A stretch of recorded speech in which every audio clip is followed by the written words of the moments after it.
السلام علیکم viewers, welcome back to my channel. رات کو سونے سے پہلے 2 لونگ کھا کر 1 گلاس نیم گرم پانی پینے کے فائدے۔ دوستو آج ہم اس ویڈیو میں آپ کو ایک ایسی چیز کے بارے میں بتائیں گے، اس کا استعمال اگر آپ رات کو سونے سے پہلے کریں گے تو آپ کو ڈھیر سارے فوائد دیکھنے کو ملیں گے۔ پرانے زمانے اسے ایک دوا کے طور پر استعمال کیا جاتا تھا اور اس میں نہ جانے کتنی بیماریوں کا علاج ہے۔ لونگ میں iron, potassium, calcium, fibre, manganese یہ جسم کو صحت مند رکھنے میں اہم کردار ادا کرتا ہے۔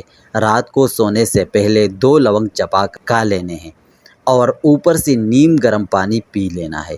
اس کا استعمال کرنے سے آپ کو بہت سارے فائدے دیکھنے کو ملیں گے۔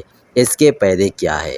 رات کو سونے سے پہلے 2 لونگ کھا کر اوپر سے 1 گلاس نیم گرم پانی پینے سے پیٹ سے متعلق بیماریاں، قبض، گیس، تیزابیت اور پیٹ درد وغیرہ جڑ سے خاتمہ ہو جائے گا۔ جن لوگوں کے منہ سے بدبو آتی ہے ایسے لوگوں کو رات کو سونے سے پہلے 2 لونگ چبا کر کھانے ہیں۔ نیم گرم پانی بھی ساتھ میں پی لینے ہیں۔ لونگ میں کیلشیم بھرپور مقدار میں پائے جاتے ہیں۔ اس سے دانت اور ہڈیاں مضبوط ہوتی ہے۔ دوستو اگر آپ کو یہ ویڈیو فائدہ مند لگی ہے تو ویڈیو کو کر دو لائک اور ہمارے چینل کو کر دو سبسکرائب۔ تھینک یو، اللہ حافظ۔